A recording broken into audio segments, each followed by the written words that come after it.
What's going on, Jets fans? Welcome back to another video here on Peg City Hockey. Now, I thought just maybe, that when the season ended on May 1st last Sunday, that I'd have a couple days, maybe even, God forbid, 3 to 4 days, almost just shy of a week, where I could just relax and not have to worry about covering games, talk about the Jets, or anything. You know, maybe watch a couple playoff games, just relax before we really start to dial it up and get into this off-season discussion, because it's going to be a busy off-season. But no!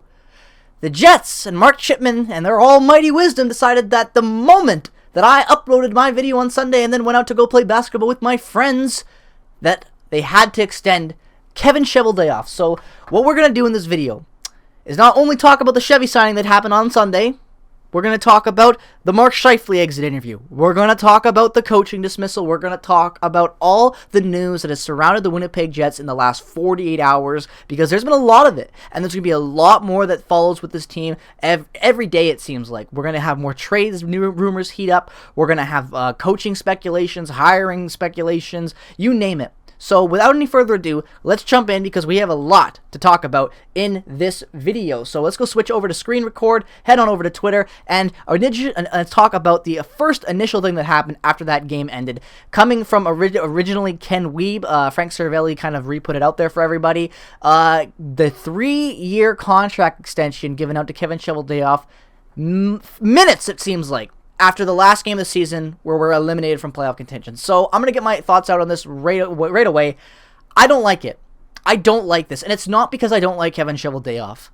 Why the hell are you committing 3 more years of uncertainty to a GM after a season where you just missed the playoffs? Why would you do that? You want to keep Chevy around because you like him? 1-year contract extension. After the stuff that happened with Chevy in Chicago early on this year, I doubt there are that many phone calls heading his way about job offers. So let's be real. We don't have to worry about him getting poached. At least I believe that. Even though he's a good GM. There's a lot of bad media around him right now, or was. So I don't know. But 3 years after a missed playoff season, like really? And I like Scheifele. But again, this just buys into the Jets mentality from their ownership that if it ain't broke, don't fix it, or fix it once it's too broken to try to act like it's not broken anymore, because that's exactly what this move screams as, is that the Jets, they think that everything's fine. They just need a couple minor tweaks. Now, I want to believe that too, but I don't think a 3-year window with Scheifele is really going to keep this team from getting better or worse. Like, I don't see it. I don't know why this needed to be made immediately after the season ended. So I don't get this one. I really don't. So with that being said, let's switch over to the next little bit of news that came not very far after Mark Scheifele's exit video. Now, there were a lot of interesting exit videos given for this team. Paul Stastny with some brutally honest answers to reporters about responsibility, leadership, accountability, and you name it. Everything that we as fans that watch this team religiously preach, Paul Stastny acknowledged it and said that there are guys in that room that don't have any of that, which we already can tell by their play. But it's nice to hear a Hall of Famer. I don't care what you say about Paul Stastny. I think he's borderline Hall of Fame. A guy that's been nothing but consistent his entire NHL career, played with the top players, the worst players. He's been everywhere. He's done everything, Paul Stastny. He is the definition of veteran leadership in the NHL. Hell, I think I want him as captain next year. I'm not going to lie. But nonetheless, it's great to hear a guy talk like that. Blake Wheeler, on the other hand, didn't say as much, but was still pretty honest. Then you go over to Mark Scheifele. And I'm going to play you the audio of Mark Scheifele for you to hear how horrible this sounds, because it literally sounds like a player going into unrestricted free agency, being like, I'm done with this team. I'm officially done with it. But not to mention the fact that he's got 2 more years left on his contract. He's going to act like he's an unrestricted free agent and he's done with us. So I'll play you the audio. Don't get me wrong. You guys deserve to hear it. Let's switch back over to screen record. And yeah, you can listen to how the crap Mark Scheifele is for saying all this stuff. So yeah, everybody, enjoy the bullshit that's being spouted from Mark Scheifele's mouth in his exit interview. Let's rewind it and go ahead, and I would recommend covering your ears, but nonetheless, listen to this crap. What do you need to hear tomorrow in your exit meeting?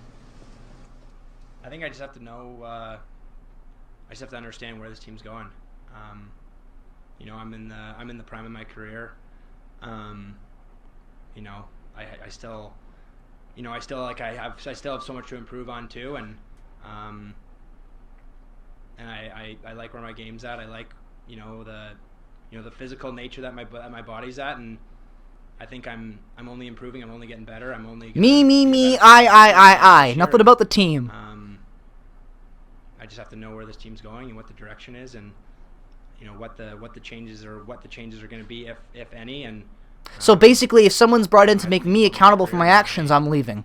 What's going to be best for me, and I think those. You know what? I think that's enough of that crap, guys. Like enough is enough with this man. I've been saying it forever, and there are so many Mark Scheifele defenders, and I understand why. When you look at his stats, you look at the goals, you look at everything he does offensively, you're like, how can Mark Scheifele be one? How could you trade him? Blah blah blah. Oh, his cap hit. Oh, and I understand that. I'm not saying those reasons aren't good reasons for keeping Mark Scheifele. I understand the logic behind that defensive narrative of keeping Mark Scheifele. I do.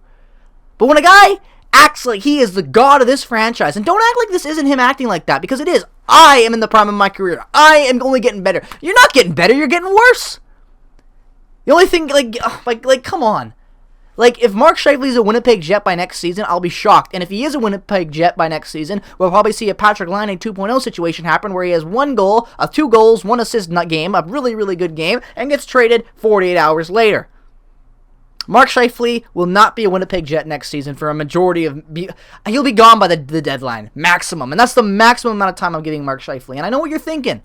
He's got no say right now. He's under contract. He can't do anything. It's not like he can sit out. He can't sign, blah, blah, blah. He has to play. You're right. But all he can do, that he's allowed to do, really, within that narrative of wanting out, is make the locker room a living hell. Do you really want to watch Mark Scheifele and this bullshit continue? This attitude will only get worse.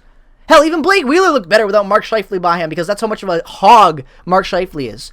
He's a cherry picker if I've ever seen one in the NHL before, and I don't like him anymore. And I can't believe I would ever say that, because if you knew me for a while, if any friends of mine are watching this, I've been a Mark Scheifele defender and fan since day one. And I cannot believe I have to say this, and this is the words coming out of my mouth right now. But nonetheless, welcome to reality. This is where we are right now. So, Mark Scheifele wants out of Winnipeg. Non-committal is the best way to put it. And, yeah, I think we're going to have some very interesting trade rumor conversations happening this offseason for sure. But the big thing that we got to talk about is the fact that the day after all this stuff happens, we have some more Elliot Friedman stuff come out on 32 Thoughts. Talks about how there were reports that several Jets players wanted to be traded by the deadline. Several Jets players. Now, we knew Kopp wanted out. We knew he did not want to be on this team, an expiring player. We knew that. We understand that. Who the hell were the other guys? So Mark Scheifele, maybe?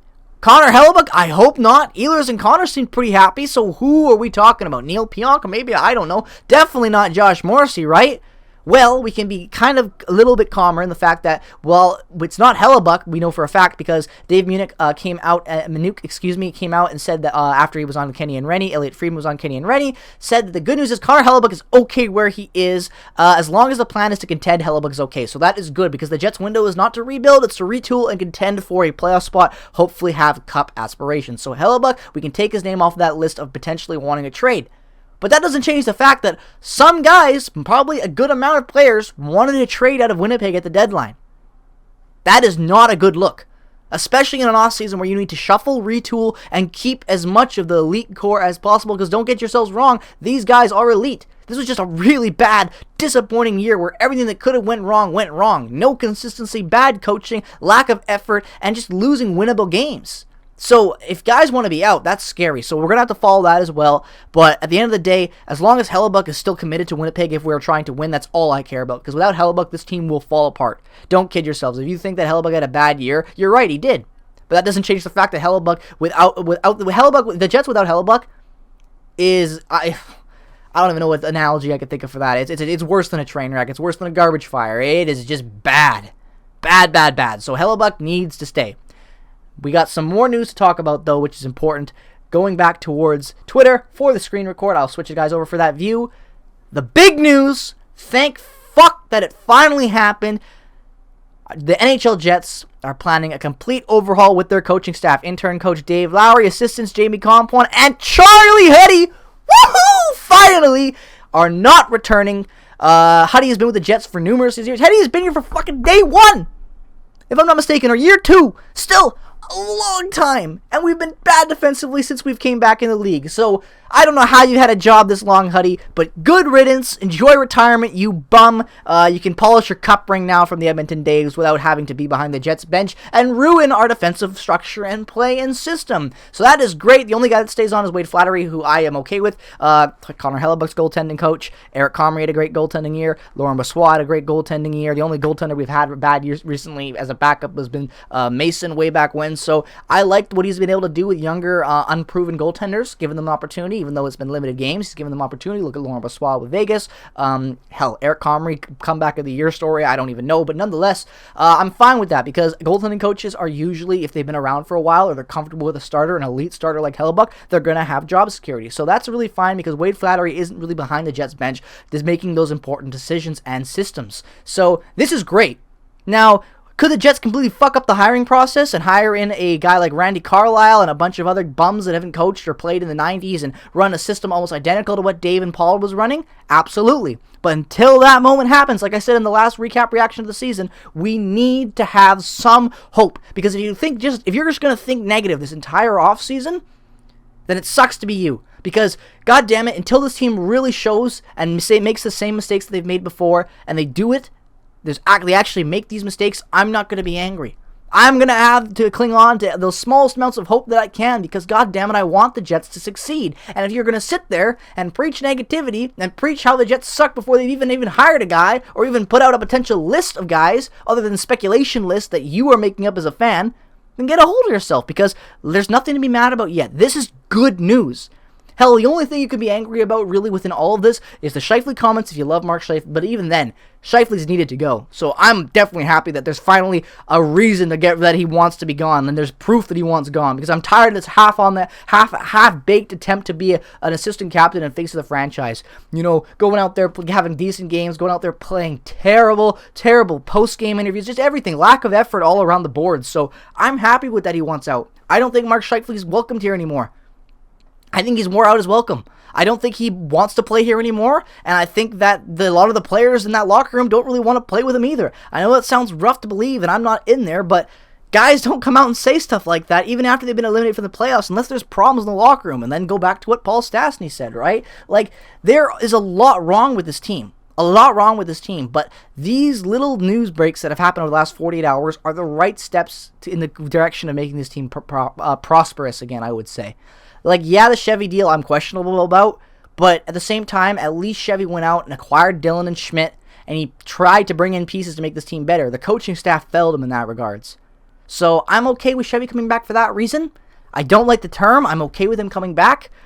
But yeah, it's going to be interesting offseason. We're going to have a lot more news to cover. So with all that being said, let me know what your thoughts are on all this madness that has happened within the Jets in the last 48 hours. Rumors, speculations, to boot, you name it. Let me know all your thoughts down in the comment section below. As always, if you're new to this channel, regards to the team that you root for, definitely consider dropping a subscription. I know the playoffs are going on, and it might be weird to see some Jets content popping up in your YouTube algorithm feed on your homepage, or if you're a fan of whatever team, like I said. But drop a subscription. It's great to check out other teams' perspectives from time to time, especially eliminated teams, because we'll be covering the draft and all that type of good jazz closer to those dates. So with all that being said, peace, love, and positivity as always. Follow me on Twitter, Instagram. Check out all the affiliated links down in the description below. Have a great rest of your day. Go Jets, go! Go Rangers, go! Andrew Kopp just scored a goal, by the way. That is awesome. You please make it to the third round so we can have your first round pick. And bye-bye.